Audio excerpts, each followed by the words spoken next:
And I would ask for to stand for the Pledge of Allegiance, please. I pledge allegiance to the flag of the United States of America and to the republic for which it stands, one nation, under God, indivisible, with liberty and justice for all.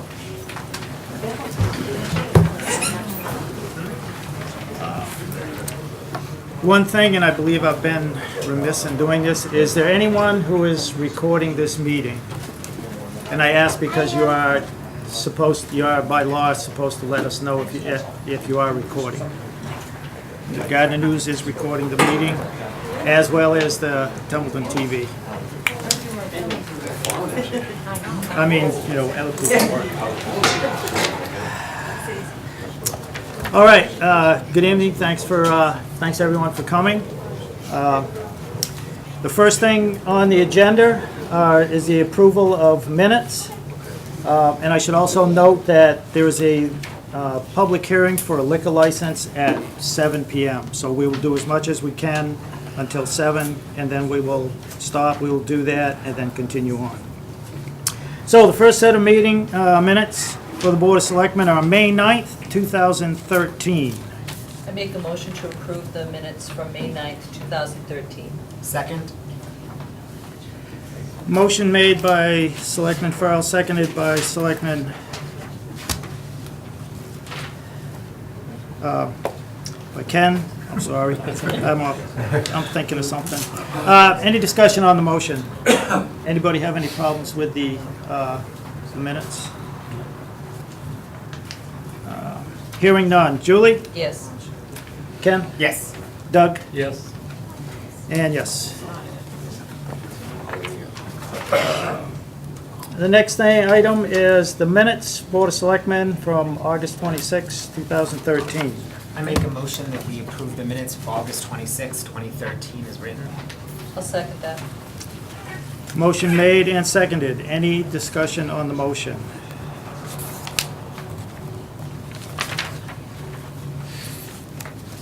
Hearing none.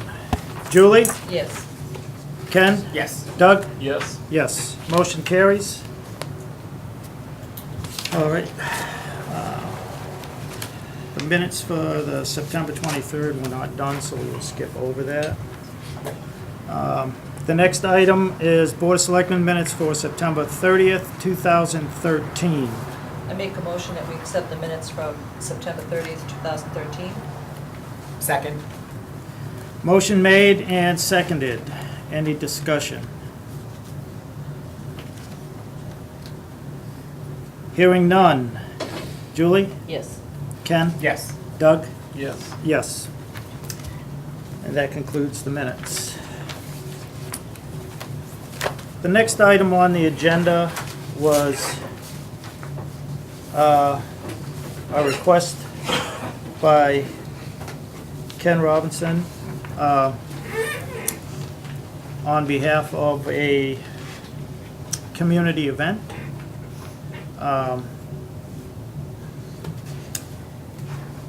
And I believe that Diane Brooks and Alan Mayo are going to speak on this. So, the light's on you. Well, I'll start. The reason that I'm speaking on this is because it is hopefully going to coincide with the tree lighting that the Cemetery and Parks Department does every year for the town. As you recall, in past years, we have made every attempt to try to get citizens to get more involved in tree lighting in each precinct and try to encourage kids and parents to come out.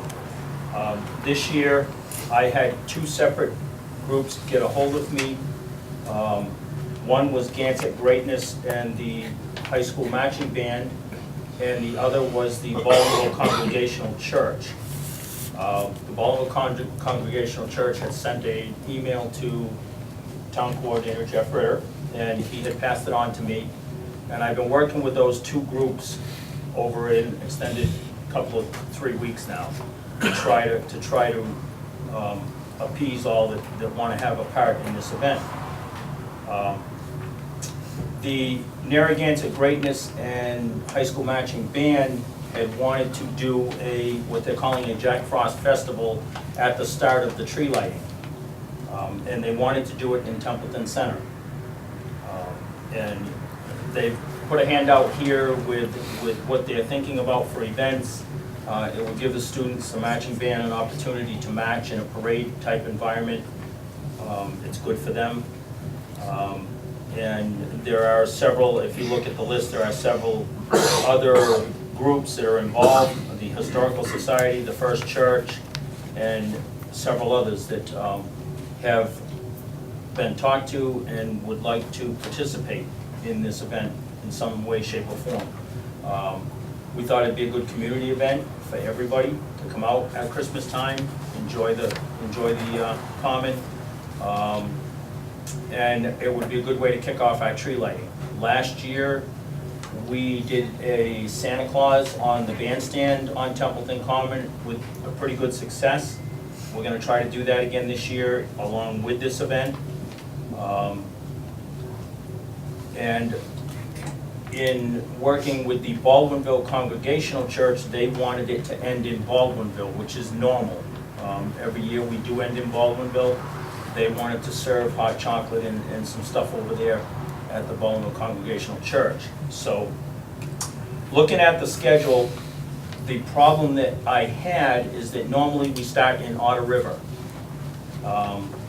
If we do this year with the Jack Frost Festival and trying to get this whole thing off, we would have to start in Templeton Center. Because of the parade, you can't be on the street after dark at that time of year. It's just too dangerous for the kids and too dangerous for everybody involved. I thought we would start in Templeton Center. And so that's why I kind of been working with these groups to kind of try to coordinate this whole effort. I would like to do this event, try it, see if we can get some community participation. What it would entail is if we would have to change our schedule with tree lighting. Instead of starting in Otter River at 4:30, we would have to start in Templeton Center at 4:30. Then I would like to give an hour gap and go to East Templeton at 5:30, because that will give the kids time to meet with Santa Claus on the common and do their things up there. Then they can follow around if they would like.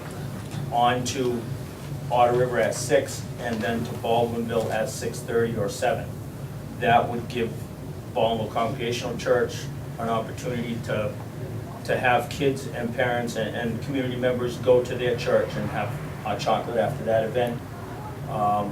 And I thought it would kind of bring the whole entire community together as a whole, and everybody could participate. So that was the driving force behind this. I know that Diane has done quite a bit of work on it. She has talked to the police chief, the fire chief, myself, and tried to make the rounds that she needs to make in order to get this event to happen. And typically we schedule the tree lighting in November at a selectmen's meeting, but because of this event and all the changes that we would have to go through, we thought that coming in October and talking to you would be much better for you and us as well. I do also have one addition to add on about the tree lighting this year. The Baldwinville tree will be planted on Monday morning between 10 and 10:30. I do have that purchased, and it was donated by the Kirby family in memory of Harry Kirby, so I would like to thank them very much for that donation as well. My only concern or question would be, and it is December, if it's snowing and it's a small storm, it's, no big deal, but if we get hammered with, a good storm, do you have a contingency for, do it the following, another time, just in case? I would agree with you, and that's what I told Diane. I would have no problem with it as long as the weather cooperates. Even if it's a small storm, I think having anybody out on 2A might be, Plan B might be come up Wayton Street if you got a light storm. Yeah. And I haven't even talked to her about it, I was just thinking about it. But I don't think I'd want people out on 2A if we had. Yeah, a storm. I mean, if you just got flakes All you coming need is down, one just problem. flurries, but- Yes. Yeah, the music director does understand the problems with the weather, or obviously we deal with that quite often. And he has a contingency plan if we just perform, if it's a heavier snow, or even if it's snowing at all, we can perform just maybe right around the gazebo. Well, I would just Rather wonder if than you have like an March alternate in the date, because street. I wouldn't want to see it, canceled, just, and not done away with, not happen, because, we have a snowstorm on that day. If, at all possible, do it the following week. I just, that's. I don't know that we discussed an alternate date at the moment. We did discuss like not allowing anyone to march in any kind of parade for safety reasons, but we hadn't really thought about an alternate date. Maybe Alan can speak to that. Alan, No, there isn't going to be an alternate date because the tree lighting will be set on that day, like always. But Diane has talked with the chief, with both chiefs, and I believe that there is a plan in place, or will be a plan in place to keep people off the street. That was my understanding, if it snows or if the weather's bad, is any safety issues at all. And I would leave that to Chief Whitaker. He covers safety more than anybody, and I believe that should be his call. If we need to just do a ban thing right on the common, then he will tell us, and that's what we'll do. And we won't know till a day or so before, because we don't know what the weather's gonna be. But, so I think there's a good plan in place. I think the people that are trying to run this thing are working with the town officials that they need to in order to make it happen. And I think it's gonna be, a call a day or so before, depending on the weather. But certainly I think it can happen, and well, as usual, Alan, if you're involved in it, I know it's, I always have confidence in the things that you get involved in. You've always done a good job. You have a track record that's outstanding. So that was my only thought, is if the weather happens, if there was an alternative plan to maybe make it happen on another time. But as far as moving forward, coming up with something as you go, I personally have no problem with it. Any other members of the board? Yeah, I think it's a good idea. Yeah. I know for years, it would start at Otter River, and there would, if you were lucky, there would be one or two people. And then you get to East Templeton, and maybe you'd pick up another. And then you'd get to Templeton Center, and there would be a larger crowd. And then you'd go into Ballville, and there'd be, so anything that you can do to get people to come out, I think is a good thing.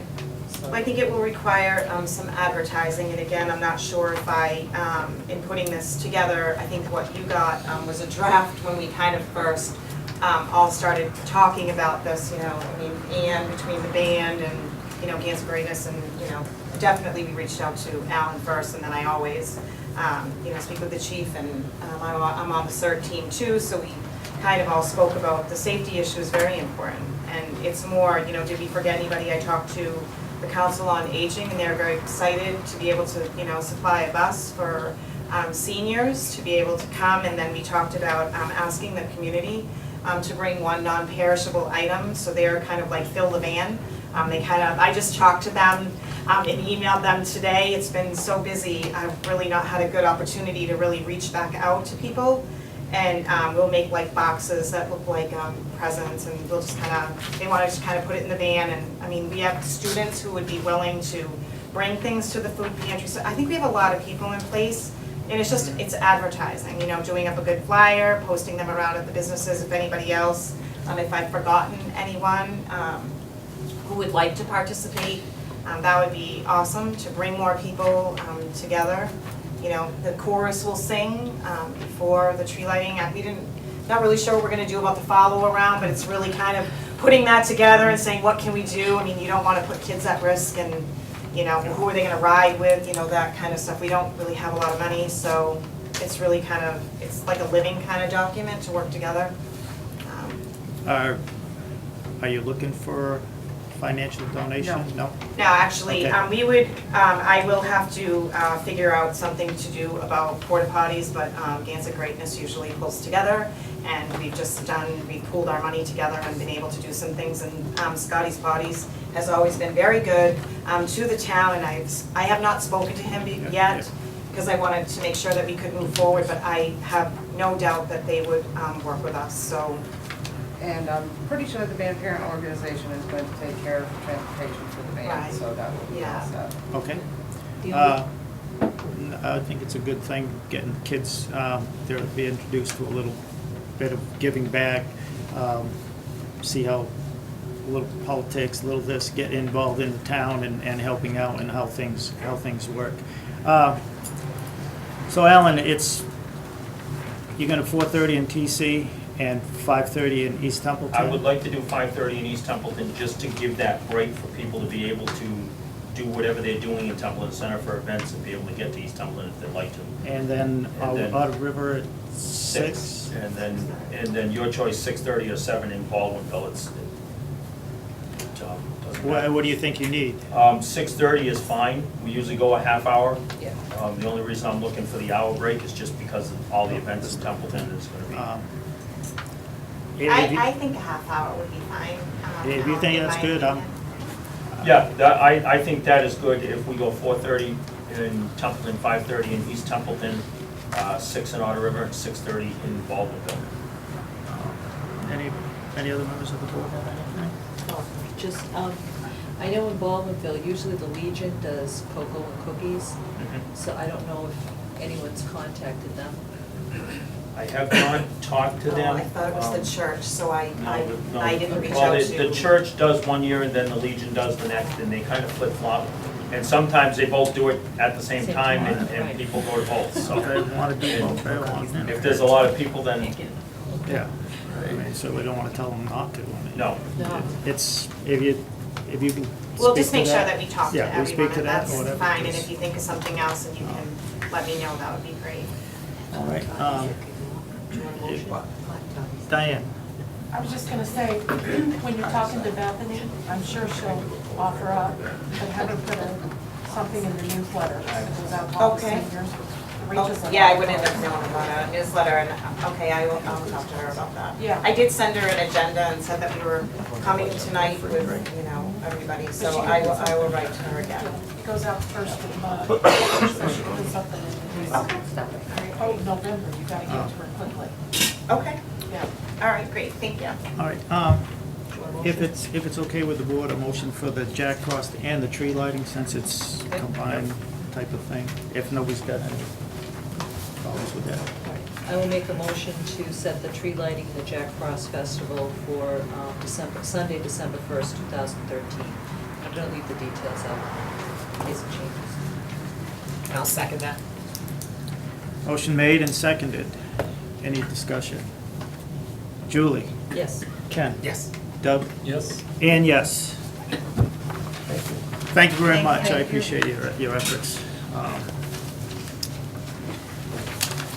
Let's see. Sorry, do you think we could get this done in, well, we can take care of a couple things.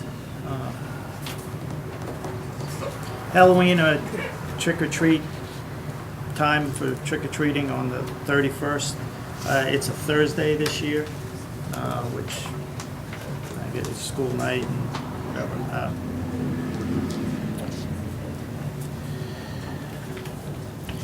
Does anyone on the board have any thoughts, ideas?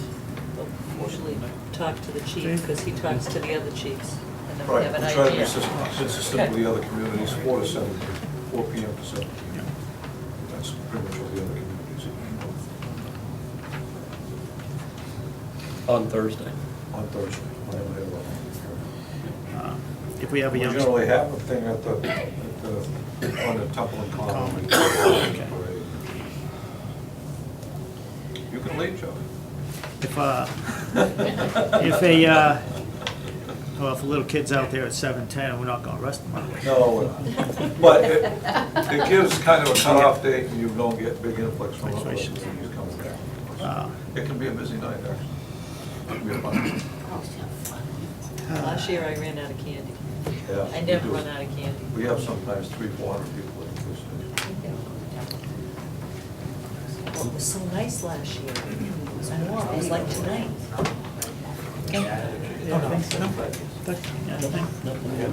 All right, I'll entertain a motion for trick or treating from 4 to 7 on October 31st. So moved. Second. Motion made, seconded. Any discussion? Hearing none. Julie? Yes. Ken? Yes. Doug? Yep. Yep. And the motion carries. Thank you. We go rather quickly.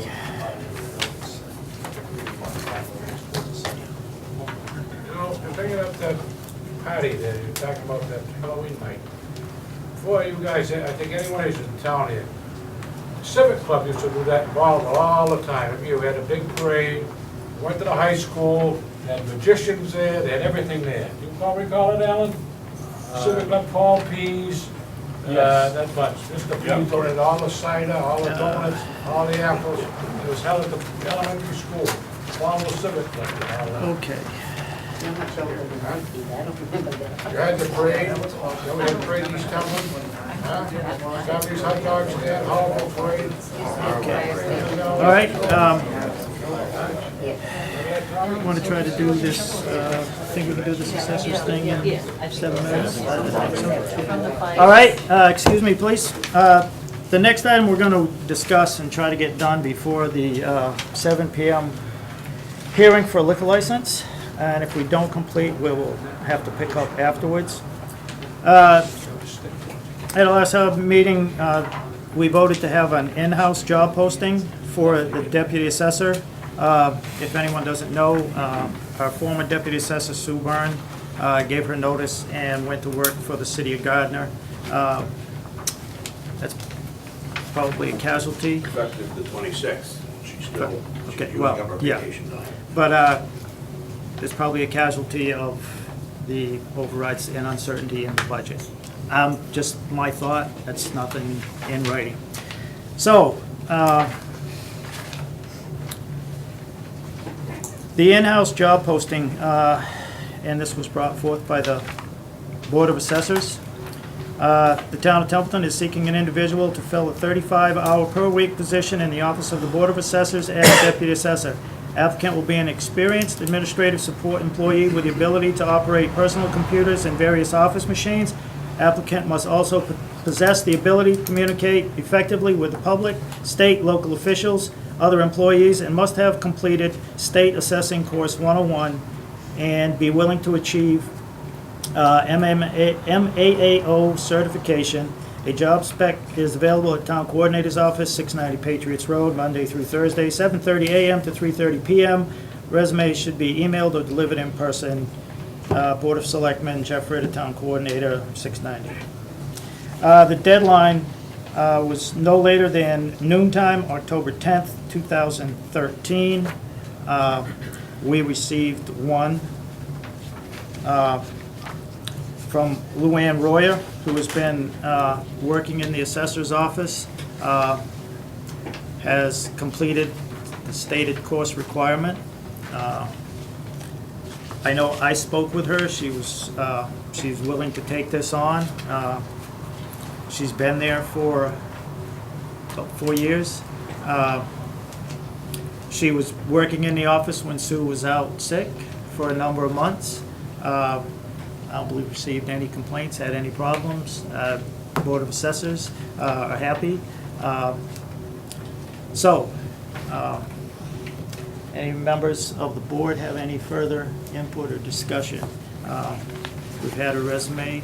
It's quite complete. She's met the requirements. She's been a long-time employee. She's worked at the sewer department. She's worked in the highway department. She's in the assessor's office. I think she's a valuable employee to the town as a whole. And she's been here, it says over 13 years. And she's demonstrated by working in the office and filling in for when Sue was absent that I have confidence in her that she could get the job done. Apparently, the Board of Assessors feels the same way. And she meets the requirements that we set forth and the Board of Assessors set forth. Fred? Right, we met, we reviewed it, she met the requirements. We're extremely fortunate to have her step up and be willing to do it. So we appointed her. And, because that's what the Board of Assessors have to do, is appoint our deputy assessor or assistant, as many as we need. Susan has generously offered her time, even though she's on vacation, and will continue after she's no longer employed by the town to help out, make the transition smooth, to give Luann any kind of support. And it's pretty much works that way through every office, through every town and city in the state. One office calls up the equal office in another town for suggestions, so we're real happy that it worked out that way. We'd like you, as a board, to approve the appointment, approve our appointment. We've got our part done for the tax rate, we're just waiting for the rest. Yeah, we're waiting for the DOR to do their part. Can I make the motion? Any other members have any input? No? All right, now I'll entertain a motion. I'm honored to make this appointment. I would like to appoint Luann Royer to the position of deputy assessor. Second. Motion made and seconded. Any further discussion on the motion? Chairman, a Yes. couple of housekeeping items. It would be effective Monday, the 28th of October. At opening of business, 7 a.m. And grade at the deputy assessor grade, we'd have to set the actual step value. Certainly no less than Luann is making now, but an appropriate step within that range. Grade 9. Grade 9, it's a grade 9 range, so Right. we haven't discussed the specifics of that, but certainly I think we can, the next week, reach an agreement on that. That's one of those grades that never get. Grade It 9, will- step 1. Right. But all right, with those stipulations, a motion made and seconded. Any further discussion or input? Hearing none. Julie? Yes. Ken? Yes. Doug? Yes. And yes. And that motion carries. And welcome to your new title. Same desk, same building, but new title. It's rearranged. Yes, Yes. very effective. Thank you. And thank you for stepping up and thank you for staying with the uncertainty. I know you have time in, but, you know, so we had 10 years and I know things happen and I wouldn't blame you if you did, but I appreciate you really personally for staying, even with the gambling. Well, thank you very All much. right. Thank you. Thank you, Fred, and Board of Assessors for me, all right? And thank you, Tom, for Saturday for that event.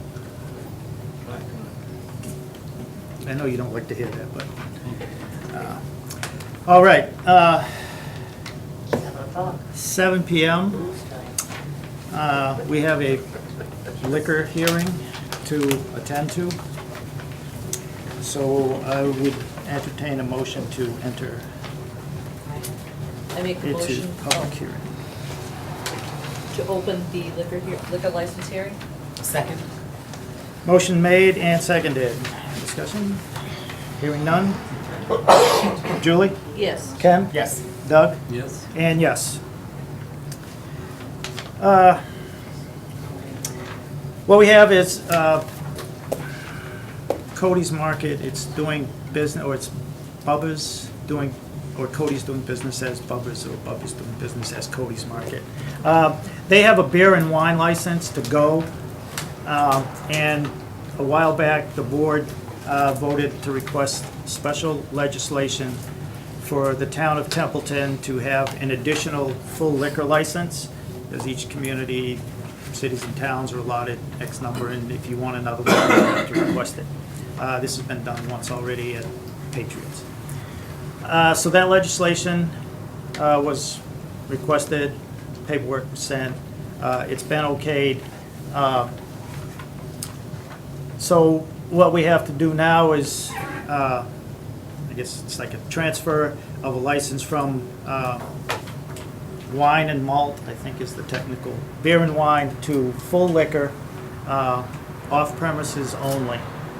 And this vote only gives our approval of it, and then there's more paperwork that they have to file and send to the state. So it's not anything that would be happening. You ain't gonna be able to go there tomorrow and buy your bottle of Jack or whatever you drink, but this just gets the process, keeps the process rolling. First of all, are there, and there was a request that's sent to any abutters. So are there any abutters in the audience that live near, next to Cody's Market who would like to speak on that? The Sir. water, I guess. Pine Drive, Albert Stewart, Pine Drive, Outer River. I would just like to speak for it. I mean, they've done a great job at the store. Very responsible people. They really taken care of it, filled it up good, and really worked hard at their job. So I have no problem with it. Very good, thank you. Are there any other abutters? Are there any other comments? Chief, you're... I would also speak in favor of it, I would support it. Any members of the board?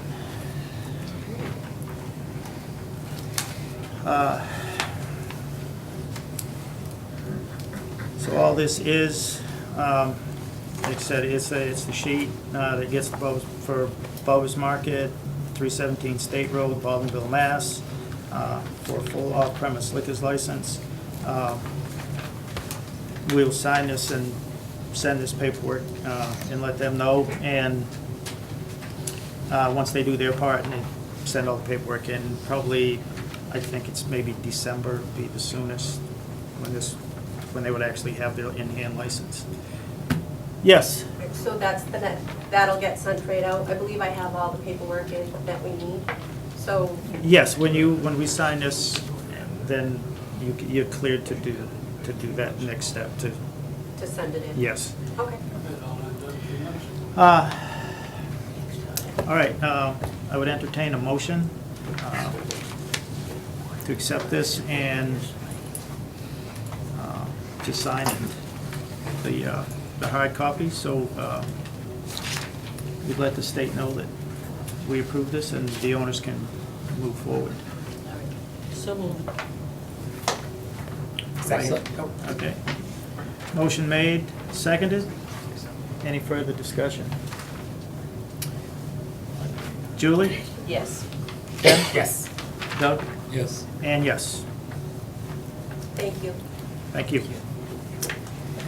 Now, that is done. I would entertain a motion to end this hearing. I'll make a motion that we close the public hearing for liquor license. Do I have a second? Second. Motion made and seconded to end this hearing. Any further discussion?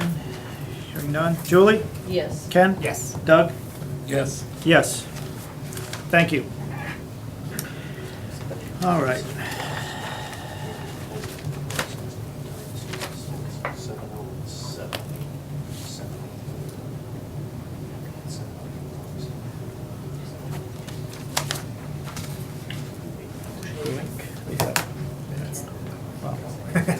That was yelling at me when I don't sign it.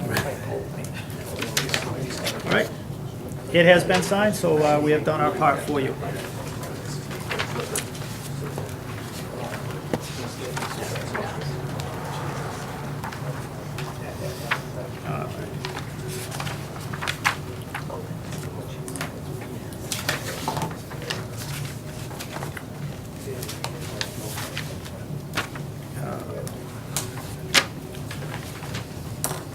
Okay.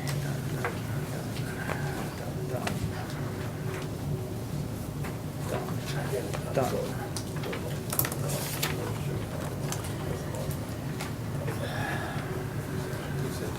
Done.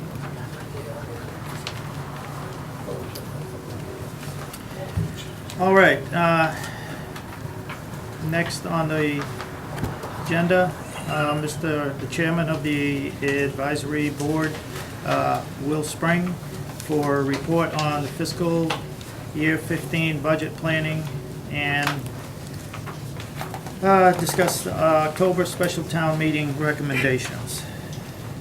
Mr. Chairman, there's just a little more than that. That's only part of what we're coming here. The advisory board really believes in strong communications with the select board on what we have done, what we are going to be doing this year, and making recommendations as to what the select board can end up entertaining for the next year to help out the community. With that being said, just to take and end up reviewing last year, I came to the board last year with our recommendations. 90% of those recommendations, our goals were accomplished. The only one that wasn't accomplished because of the override was that we have, and people are saying we don't have a plan in place. Yes, we have a plan in place. We have a financial budget plan that spans 10 years, 5 years in the past and 5 years into the future. Unfortunately, we weren't able to end up filling in the information for 14 so we could start our projections because of the override. We're hoping that after the special town meeting that we'll continue on doing that. So we do have some budgetary planning that's already in the works. The other thing that I want to report is that, and I want to report this because of one of my members who had passed away, who had always said that when he was on the board for many years, it was not functional. This last year, we had a 90% participation rate by all the members of the board. That led us to be able to do quite a bit for planning, etc. That allowed us to put a mission, a vision statement, and financial policy in place, as well as work with the selectmen last year. And the selectmen ended up choosing to take the financial policy that we had and make them financial goals. We'd like to see that endorsed by this board also, but that's enough on last year. This year here, the advisory board also set some goals, and we'd like to take and share those with you, as well as what we'd like to take and end up seeing the select board consider for actions, in addition to our pre-town meeting recommendations. We'll give you copies for those and give you a preview of what we're looking for. And actually, I had talked to the chairman about having a joint meeting between the advisory board and the select board, hopefully on the 6th of November, to discuss a little more in detail, because there's things that, from the advisory standpoint, that it really falls more into the realm of the select board taking and running with those particular actions.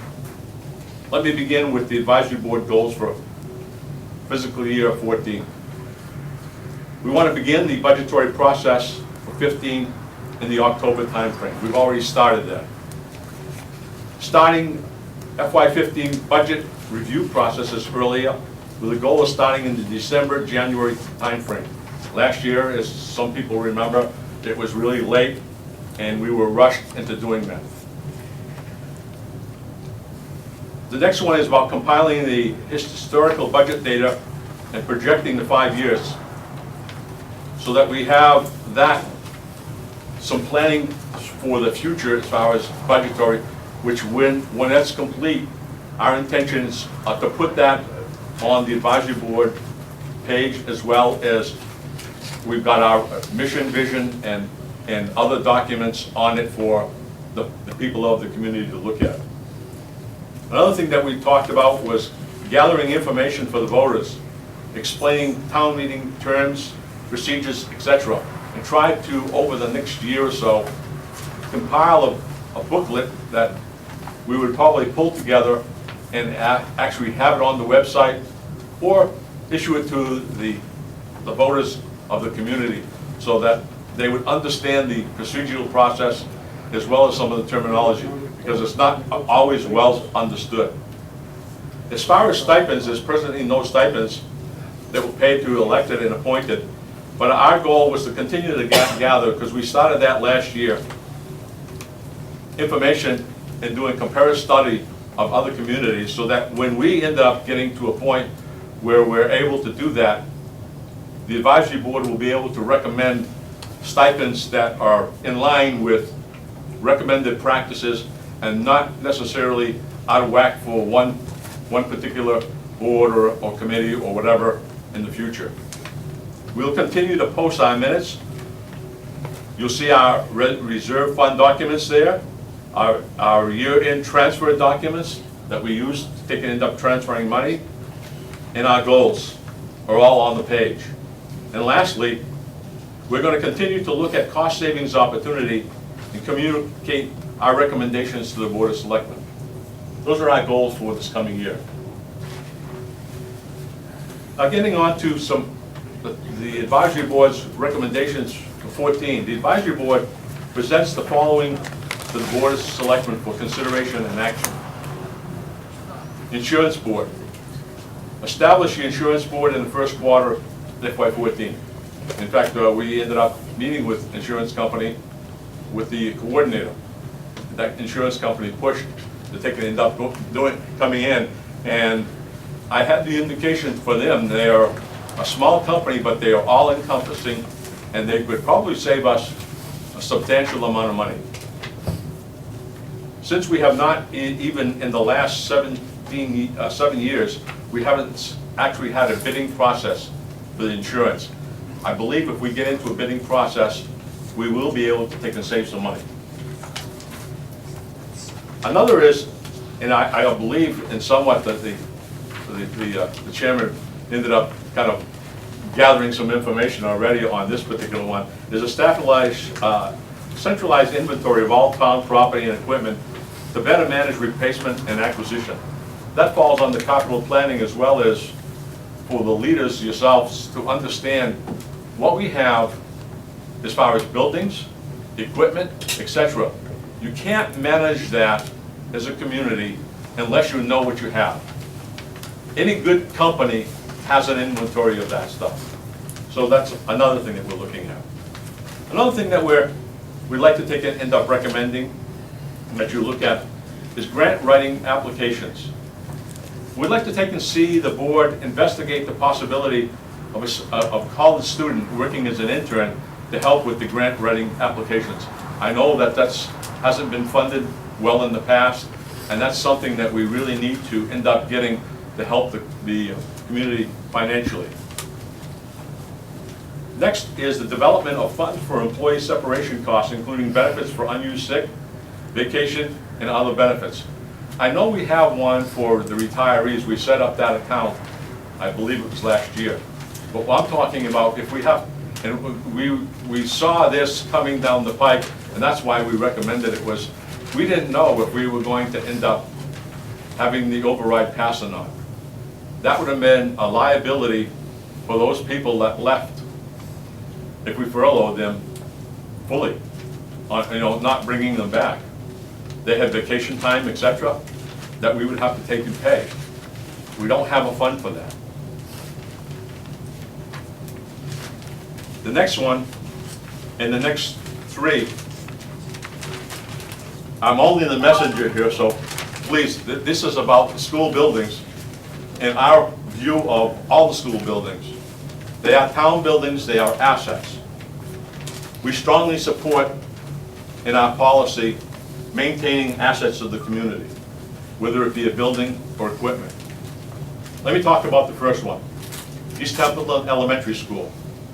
The building is an asset, and we look at this as a possibility of a goal in the next year or two to do at least one of these. And oh, by the way, when I end up bringing this up as far as conservation preservation, if I may, this will give you an idea of what the Conservation and Preservation Act is all about. It summarizes it.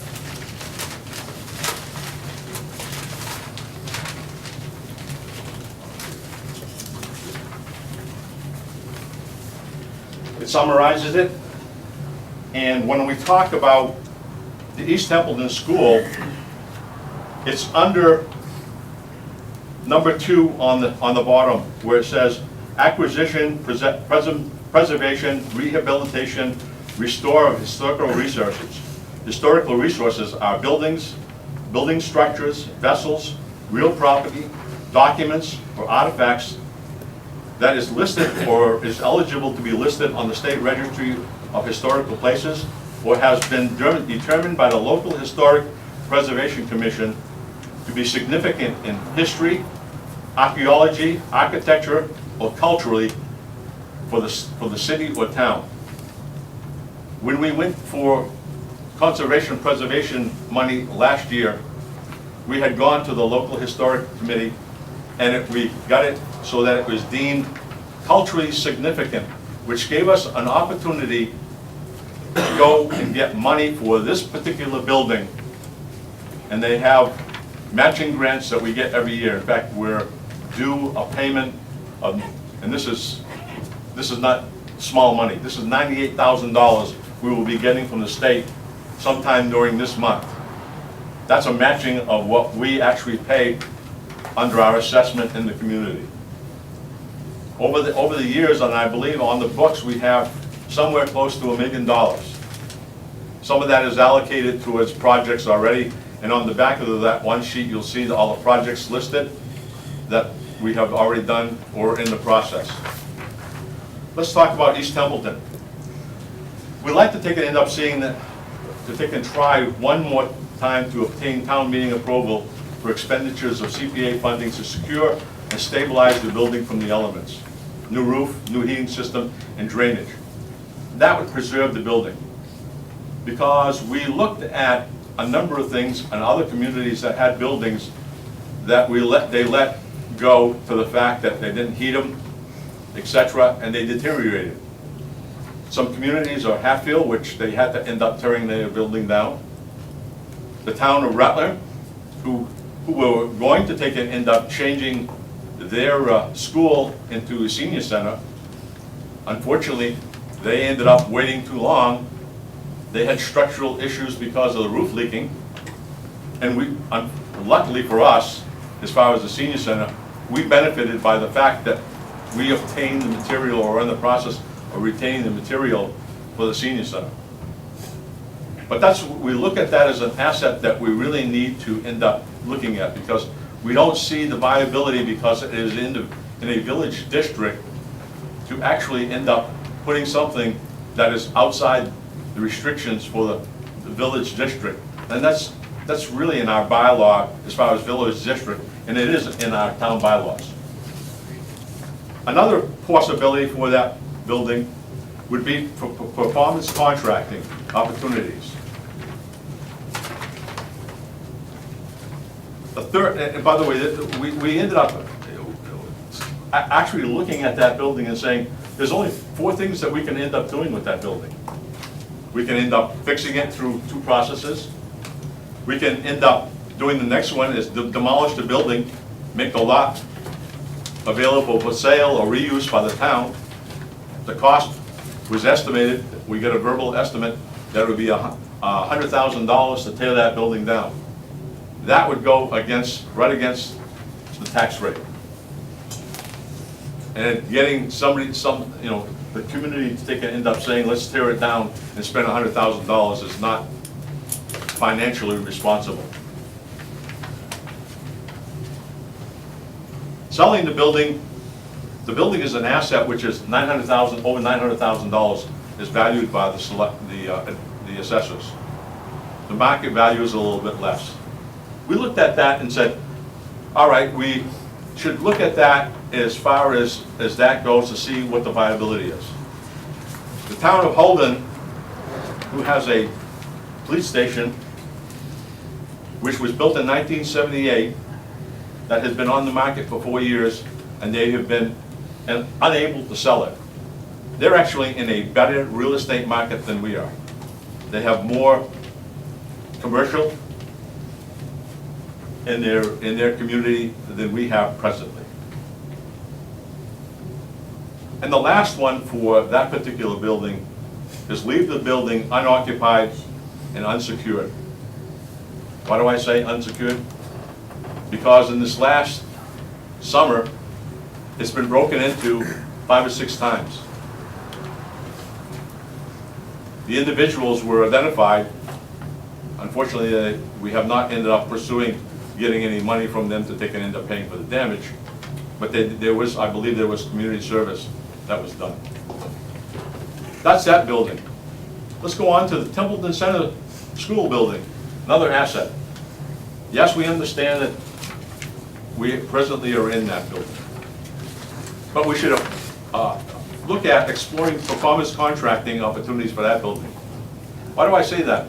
Because performance contracting, for those that are unaware, is that you have an outside firm come in, they look at what you're spending for energy, as an example, and make recommendations, lights, insulation, etc. And they actually guarantee that you will have a certain amount of savings, that they perform the work, and that you pay them over that period of time the savings. So you end up with a building that's energy efficient. To take and let that school end up having a steam boiler that is inefficient compared to one that we looked at for East Templeton is probably not the right way to go. We're using much too much oil in that building. The roof, I understand, has integrity problems. So we're looking at that. The other is also seeking the Historical Committee designation as culturally significant for that building.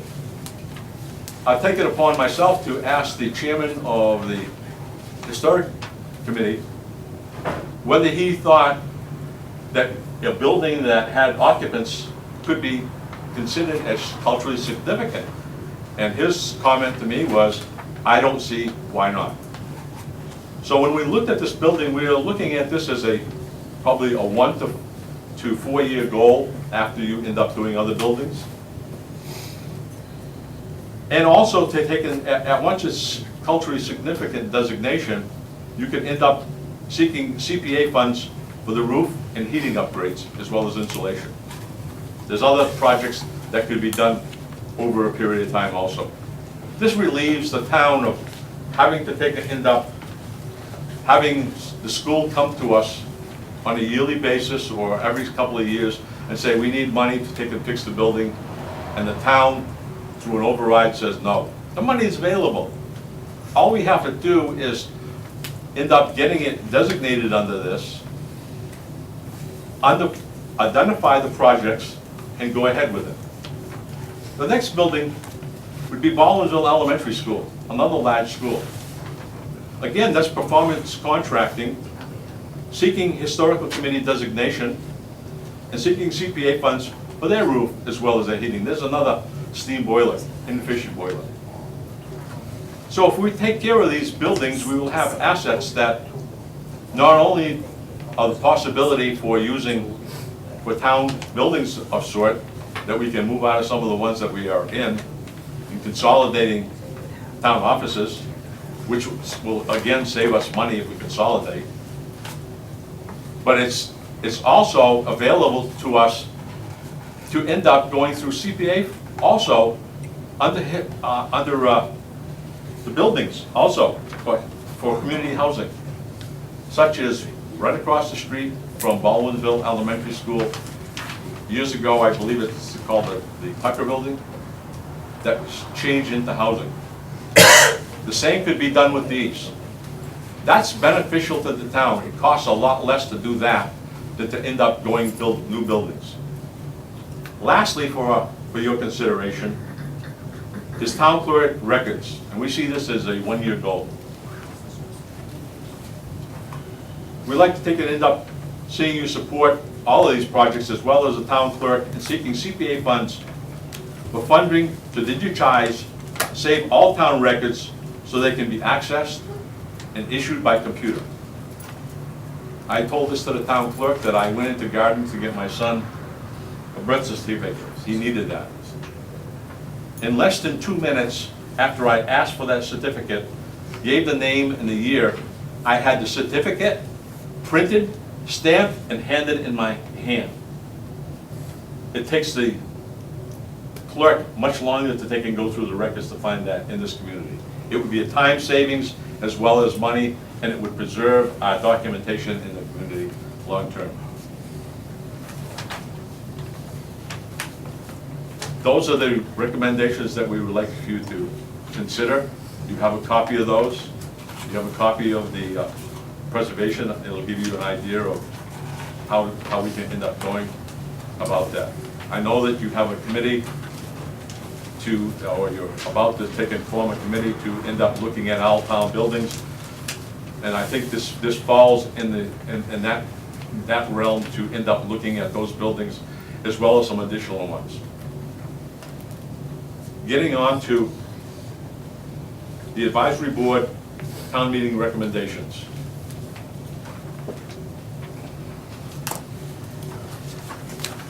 We had our town meeting, pre-town meeting last night. And these are the copies. You already have one. Copied it off. Did. Okay. These are already up and posted on the website.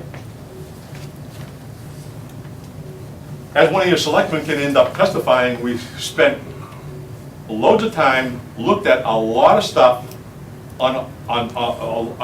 individually on all of these before we made a recommendation. We'll talk a little bit more about our recommendation when we go to town meeting as to why we did that. But just briefly, Article 1, the override, unanimously recommend a yes vote. Article 2, to disperse $69,000, which is the appropriated money to restore employee hours from the FY13 budget cuts and pay the cost of the special election and town meeting costs. That would be coming from the override money. The advisory board unanimously recommends a vote of yes on that one. Article 3 was for approval of Victoria Lane and associated roads there.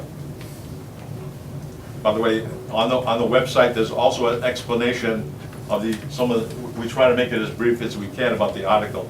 Let me just say this, our explanation, it increases the highway workload and it increases the cost of the town to maintain the road. But you have citizens that are paying taxes. The advisory board unanimously recommend a yes vote for that. Article 4, which is the sewage pumping station and the power line that goes up Hubbardston Road. This would make the sewage enterprise responsible for sewage lines and a pumping station for a private housing association sewage plant. In talking, because I've been to a number of boards, in talking about this particular subject, I ended up recommending, because the planning board has some concerns about this, as to move on and not talk about this, and I believe the citizens said they will probably not even make a motion on this. So but not taking that into consideration, the advisory board recommended a no vote because of the liability and the fact that in each of their deeds, it's listed as their responsibility to take care of the sewage, as well as they have a homeowners association document that says that they are responsible for that plant and the power sewer line in perpetuity. So there's some legal issues that financially we just are not recommending. Article 5. This was to end up establishing a committee to look at 252. As Mr. Robinson can end up attesting, we not only talked about the committee, the cost, the proposal, which was $1 million, the figures that they presented to this board were from May of 2011 when the actual bids came in $1 million plus above their document. They accounted for that $1 million. We felt that was not probably financially